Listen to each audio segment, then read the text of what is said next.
on satellite, on Freeview, on cable, on radio, on mobile, on the web and around the world. This is First at 9 on Other Derana 24/7.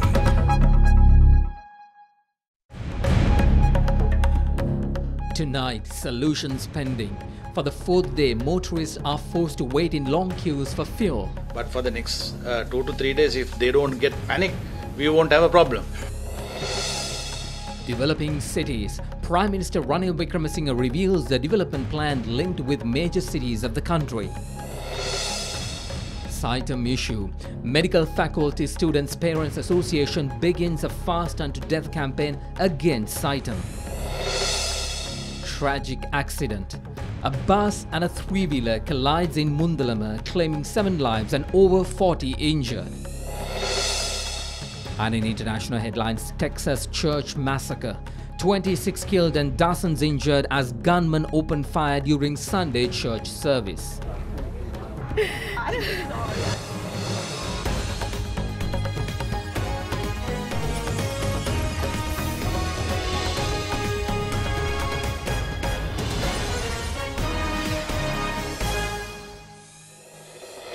Good evening to our viewers across Sri Lanka and around the world. Thank you for being here with us tonight. I'm Mahesh Jani.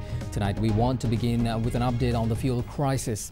Now, we may have to wait for another couple of days to see an end to the current fuel crisis if everything goes according to plan. That is according to the Minister of Petroleum Resources Development, Arjuna Ranatunga. The minister spoke to the media today in an effort to explain as to what was going on and provide answers to questions ranging from what went wrong to what are the next steps.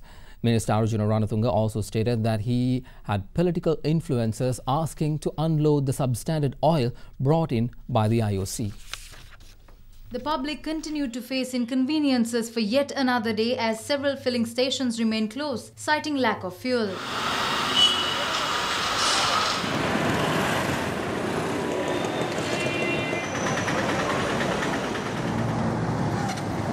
දැන් උදේ 6 ඉඳන් ටොබ්බයක් කරන යන්න දෙන්නේ නැහැ තෙල් නෑනේ යන්න සතියක් පුරා මේ නැව එනකන් තෙල් තියනවා කියලා එනකොට මහත්තයෝ මහනුවර කොහෙවත්ම තෙල් නැහැ දැන් දවස් දෙකක් කට්ට කරනවා මේ වැඩේ නම් අන්තිමයි ඒ කියන්නේ 80ක් තියෙනවා නම් මේක බෙදන්න බැරිය ඕන විදියට මොකටද මේ ආණ්ඩුව ඒ රුපියල් 300ක තෙල් ගන්න තමයි මේ පොලිමේ තල්ලු කරගෙන යන්නේ අය වදින්න ඕනේ වත්තන්න පස්සට මම මේ අත රින්ගුවේ වයිදන්න පස්සට දැක්කයි කියලා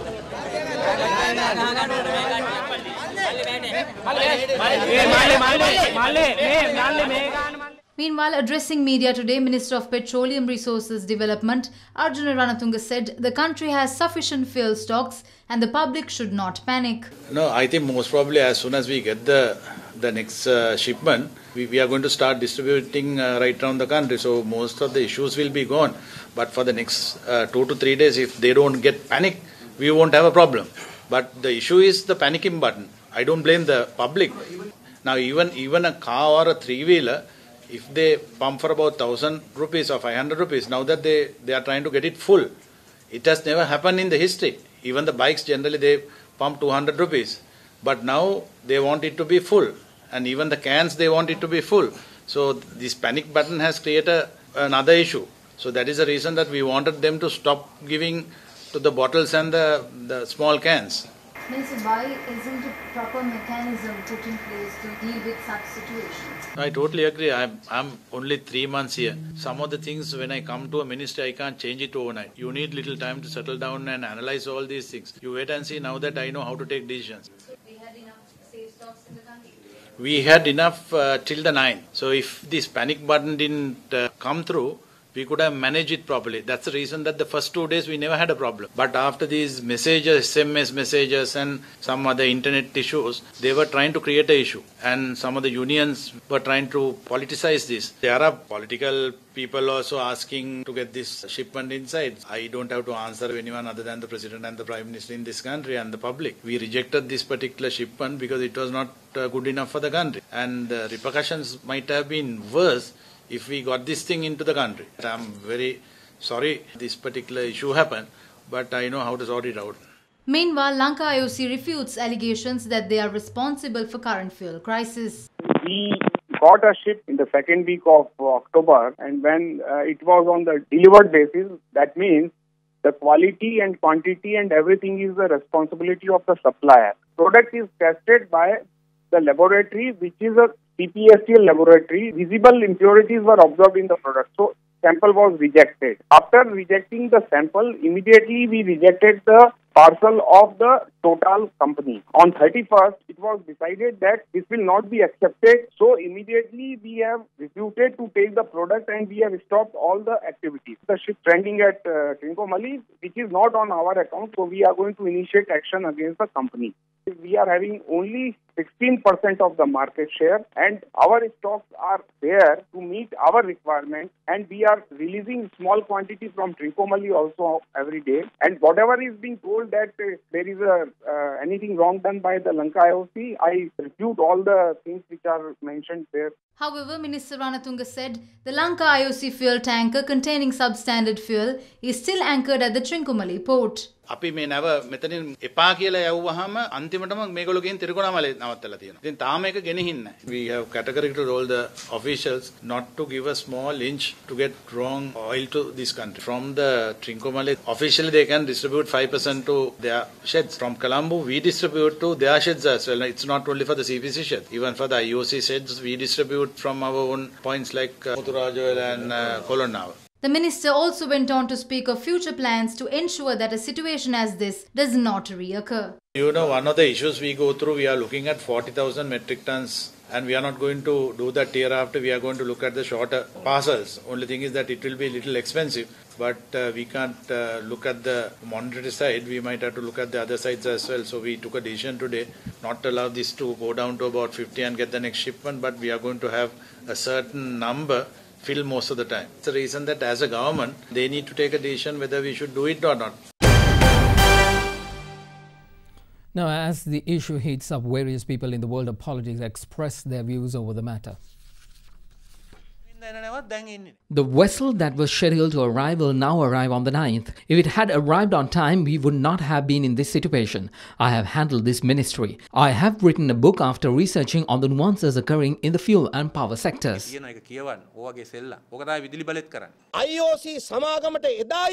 Isn't the result of selling half of IOC during the previous UNP government to India now dominating the country? What is this deal? IOC stresses to increase oil prices. Minister Arjuna Ranatunga says that he won't let fuel prices to be increased. So by refusing to provide oil to this country, India has been able to control our economy. When low quality goods are imported, we return them. No one can put people in trouble by importing low quality goods. If this is the situation of fuel, what will happen when the Mappal airport is given to India and Hambantota port to some other country? Staying on the subject, UPFA parliamentarian Rohith Abegudumardana insists that the government should pay attention to solving the current fuel crisis before making plans to devolve power. He made the remark addressing a media briefing held in Colombo today.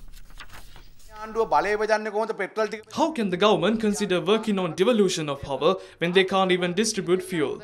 A vessel with substandard fuel from India is docked at the Trincomalee port. The ship cannot return to India without unloading fuel here. The government will be forced to accept the stock because there are no fuel reserves in the country. It is the government that should be mindful of utilizing existing stocks thriftily.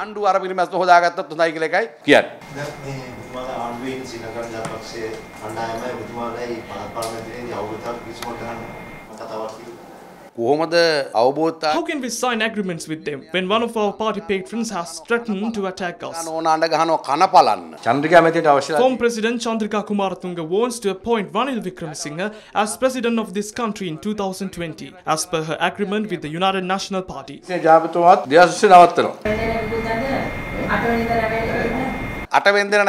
doubt about the vessel arriving on the 8th. If the ship arrives on the 8th, stocks will be loaded by the 9th and fuel distribution won't begin until the 10th or 11th.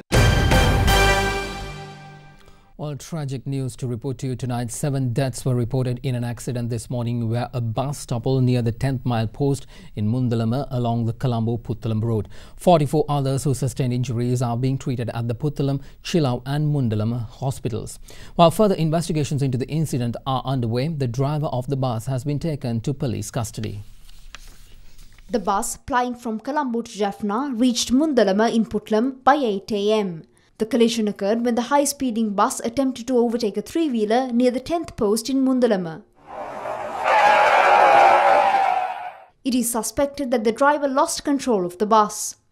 49 persons sustained injuries in the collision and 5 of them succumbed to their injuries before reaching the Putlam hospital.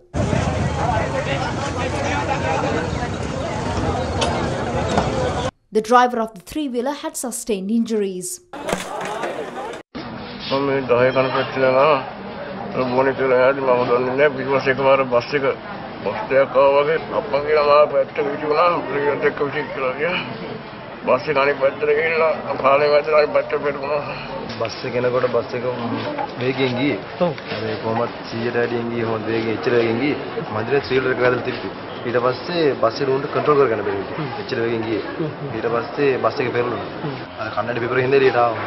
Meanwhile, another died while being taken to the Colombo National Hospital. Yet another woman who was being treated at the ICU of the National Hospital succumbed to her injuries this evening. President Maithripala Sirisena says the international support received by the nation through sound foreign policy will be utilised for the country's development and to create a brighter future for the children. The president made these remarks at a ceremony held in Mathura today. The inaugural ceremony of the new administrative unit of the Derana National College in Mathura was held under the patronage of President Maithripala Sirisena today.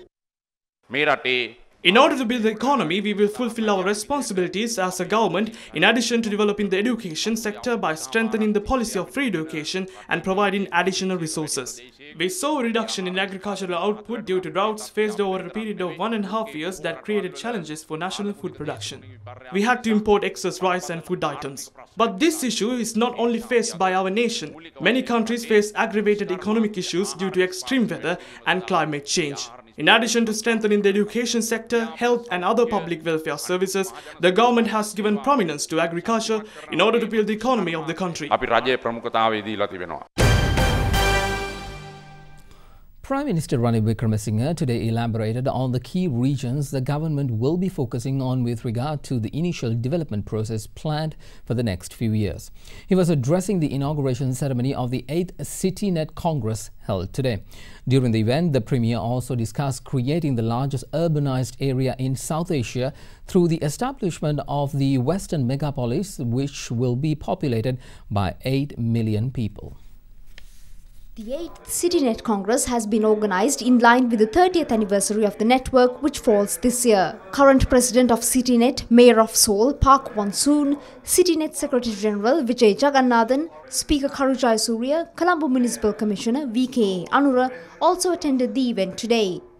Speaking at the Congress, Prime Minister Ranil Wickremesinghe discussed the economic development plans for the next few years. Initial plan is to develop 2 ports on the western and the southeastern coast, to develop the major cities in the wet zone area. So from the city of Kandy to north of Colombo, coming down to Colombo and down to the newly opened port of Hambantota, will be the first large economically developed area. We've already put connectivity into place. We put the road infrastructure into place. There is a southern highway which leads to Hambantota from Colombo and a central expressway which will lead all the way to Kandy. This network will connect you with 2 harbours, one in Colombo, one in Hambantota, and 2 airports, one in Katunayaka and one again in Hambantota called Matten. It links together all the main commercial centres. On the other hand, Hambantota down in the south is being developed as a major industrial and logistics centre. So we'll have 2 areas of industrialized activity in between a large tourist area. The Premier also went on to speak about new systematic methods of governance for the Western Province. We have set up a ministry of the Western Megapolis to convert the whole Western area province. It is not our idea in any way to make the Western Megapolis one major city. So we're trying to move away from one single unified administration of municipal services into a number of smaller units. In other local stories we have for you tonight, amid continued debate surrounding the Saitam Medical Faculty, President Maithripala Sirisena today appointed a fresh committee to implement proposals made by the previous presidential committee headed by Deputy Minister of National Policies and Economic Affairs Dr. Harsha De Silva to solve the Saitam issue. The new 9-member committee is also chaired by Deputy Minister Dr. Harsha De Silva. However, the Medical Faculty Students' Parents Association today commenced a fast unto death, demanding the government provide a permanent solution to this issue. The government issued a series of proposals on the 29th of October to address the Saitam issue, and to implement these proposals, a new committee was appointed by President Maithripala Sirisena today. The new committee will also consider issues not addressed via proposals of the previous committee and will propose solutions as required. The Government Medical Officers Association, Medical Faculty Teachers Association and Medical Faculty Students Parents Association are expected to send one representative each to participate as observers in the committee proceedings. In this statement, the President urged all parties to avoid protests and hunger strikes and instead give necessary support to take action if further issues are encountered.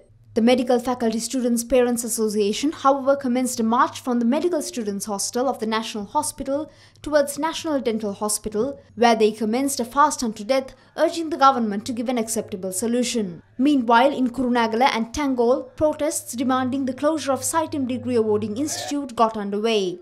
Convening a media briefing, the Government Medical Officers Association expressed support for the fast unto death, however stressed that the government's proposals on Saitam do have productive aspects. Meanwhile, a number of views were voiced on the issue in the political arena. Why should Saitam be shut down at all? I have issued a gazette notification and given it degree awarding status. That cannot be annulled. Enough time was taken. Plenty of committees were appointed. Several proposals were entertained. Now this issue must be solved. It can't drag on like this. You are watching Sri Lanka's #1 news channel, Other Derana 24/7.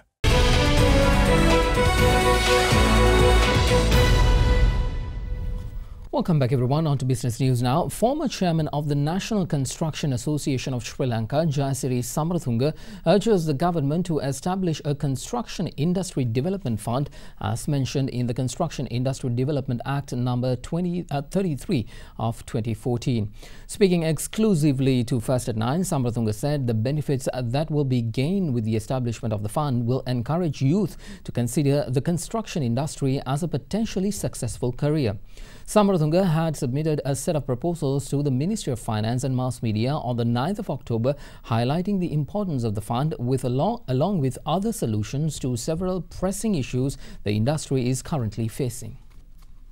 Scarcity of labor has become a crisis in the industry. Main reason is there's no social image and also no job security. It is only 1 or 2% of direct employees only these companies pay for EPF and ETF. You can't do that because the industry's system is different than the others. Present EPF, ETF procedures and documentation very much archaic. So this is not suited for the industry. So we have proposed to give electronic identity card which will serve not only the identifying the particular skilled trade and grade and also serve the purpose of getting electronically entered the EPF and ETF. And under the Construction Act, Finance Ministry has to establish the Construction Industry Guarantee Fund, and from that development fund you have to arrange a pension scheme for the skilled labor, people, and also long-standing insurance scheme. Occupational health procedures and regulations which has to be implemented. Then only youth will realize it will be a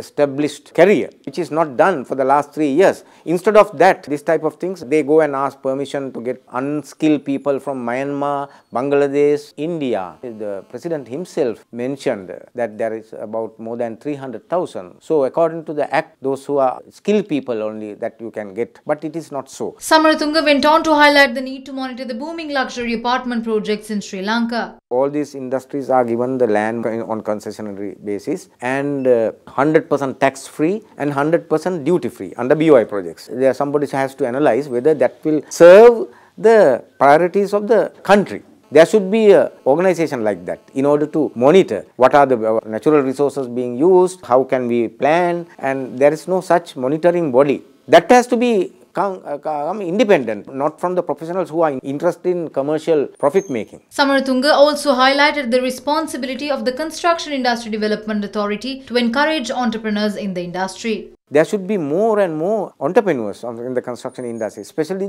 our youths. There should be opportunity for them. SME sector, small and medium contractors. Our procedures and conditions of contracts that being adopted doesn't suit for them. Development of their entrepreneurship. We are just repeating what the West. We have not evolved our own conditions of contract that would be suited for the SME sector. Because our problem is our smaller section of the society, they don't have a capital. Though there should be more regulatory procedures to reduce the capital requirement. Instead of that, procedures are promoting an enhancement of capital and enhancement requirement amount and also time required to invest. Presently, we have our contractors up to the international standard. How about the future?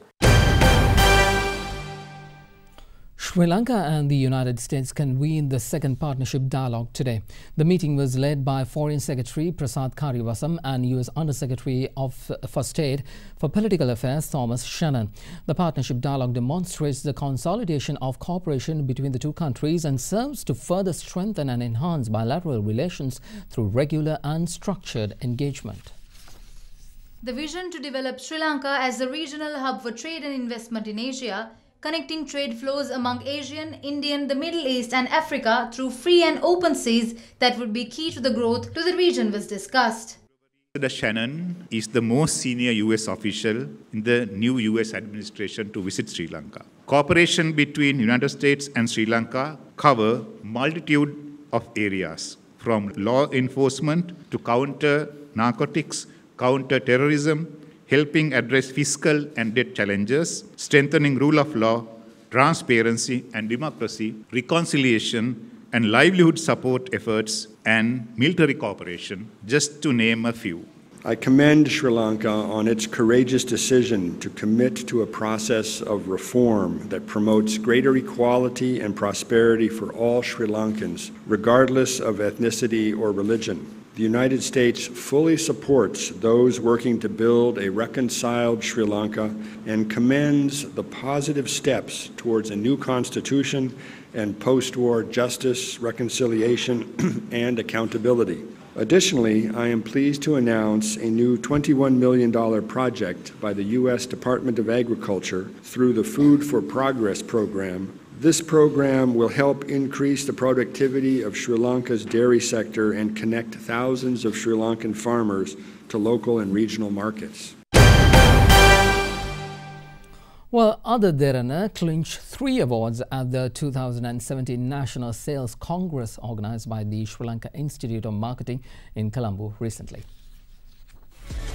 Achievements of outstanding marketers were recognized at the 9th Annual National Sales Congress 2017.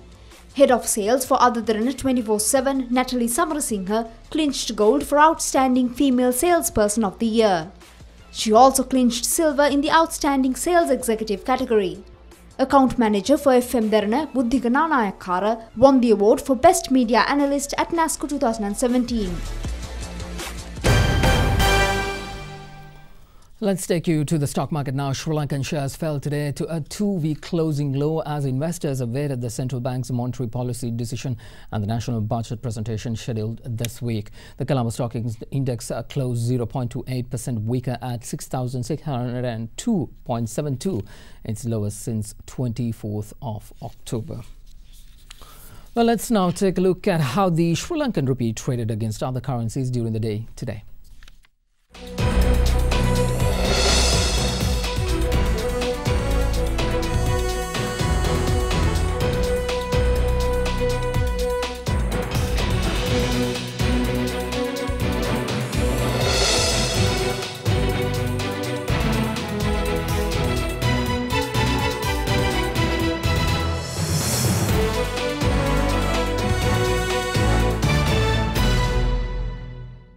You are watching Sri Lanka's premier news channel, Other Derana 24/7.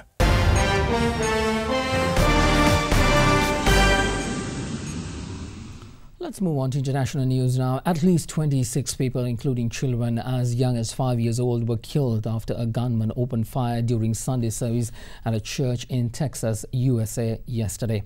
The mass shooting, which also left 20 others wounded, is the worst in the state's history. The attack occurred at the First Baptist Church in Sutherland Springs, a small town in Wilson County. The victims' ages ranged from 5 to 72 years. Why this church? Why would you do this to people like that? They're just worshiping. Why would you attack them on a Sunday when they're defenseless? As the gunman left the church, a local resident grabbed his own rifle and began shooting at the suspect, who then dropped his weapon and fled in his vehicle. I did what I thought I needed to do. They said that there was a shooting. I pursued, and I just did what I thought was the right thing. The suspect was found dead in the vehicle a few miles away, and it is unclear whether he died of retaliatory shots or self-inflicted wounds. US media named the suspect as 26-year-old Devin Patrick Kelly, who had reportedly been discharged from the US Air Force in 2014 following a court-martial for assaulting his wife and child. The motive for the killings is not yet clear. US President Donald Trump, who is currently in Japan, expressed condolences via Twitter and stated that he will continue to monitor the situation. However, speaking at a joint media briefing with Japanese Prime Minister Shinzo Abe, Trump brushed off the escalating debate on gun control. I think that mental health is your problem here. This was a very, based on preliminary reports, very deranged individual. A lot of problems over a long period of time. But this isn't a guns situation. I mean, we could go into it, but it's a little bit soon to go into it. Well, as just you saw in that piece, US President Donald Trump, whose 12-day tour of Asia is underway, says that Washington will work with Tokyo in order to resolve trade issues between the two economies. The US President made these remarks at a joint media briefing following a summit with Japanese Prime Minister Shinzo Abe in Tokyo today. The Japanese people are thriving. Your cities are vibrant, and you've built one of the world's most powerful economies. I don't know if it's as good as ours. I think not. Okay? And we're going to try and keep it that way. But you'll be second. Meanwhile, Trump also commented on North Korea's missile threats. I will say, if I could just take a piece of the Prime Minister's answer, he will shoot them out of the sky when he completes the purchase of lots of additional military equipment from the United States. The US President also met family members of those abducted by North Korea at the Akasaka Palace State Guest House in Tokyo today. Well, just over a year after the release of the Panama Papers, a massive new leak of financial documents dubbed the Paradise Papers has revealed how prominent wealthy personalities invest vast amount of cash in offshore tax havens. The documents reveal that about £10 million of Queen Elizabeth II's private money was invested offshore. There is nothing illegal and there is no suggestions that the Queen is avoiding tax. However, questions may be asked about whether the monarch should be investing offshore. Meanwhile, US President Donald Trump's Commerce Secretary is revealed to have a stake in a firm dealing with Russians sanctioned by the US. You are watching Sri Lanka's trusted news brand, Other Derana 24/7.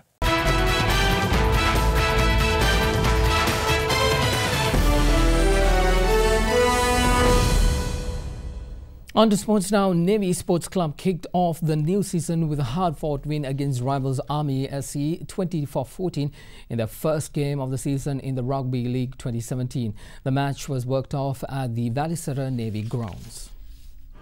Navy Sports Club was in a commanding position as they led the first half 15-7. Navy SC went on to score another 5 points in the second half, while the Army was able to score another 7 points. Accordingly, Navy triumphed over the Army 20-14 at the end of the second half. Dulanjani Vijay of Navy SC was awarded Player of the Match with 1 try and 2 assists. Well, American Jack Sock triumphed over Serbian Filip Krajinovic in the Paris Masters Grand Finale to clinch the last qualifying spot for the ATP Tour Finals in London. 16th-seeded Jack Sock became the first American to win the tournament since Andre Agassi in 1999. Jack Sock came from a set down to win over Serbian Filip Krajinovic 5-7, 6-4, 6-1. when you put your nose down and keep fighting, things like this can happen where you're down. I think I was down 2 match points in my first match, and now standing here with the trophy. So crazy things can happen, and that's sports for you, and that's why we play. Let's now cross over to southern UPEC at the other Derana Weather Centre with your forecast for the next 24 hours. You are watching Sri Lanka's award-winning news channel, Other Derana 24/7.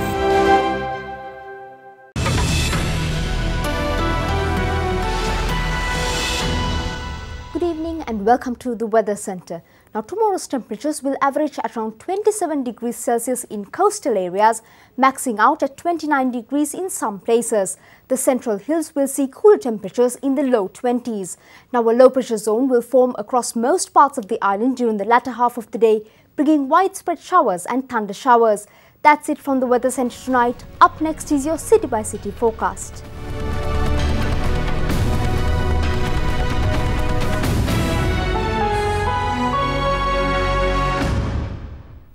And that is a part of your world tonight right here on Other Derana 24/7. I'm Mahesh Johnny. First at 9, we'll return tomorrow at the same time. Be sure to join us then. But before we go, we'd like to take you to Mannar, a district of unique ancient historical ruins, vast plains and unique wildlife. The Marble Church, Mannar Fort, Doric House and Adams Bridge are among the most significant sites in the area. Thank you very much for joining us. Have a good night.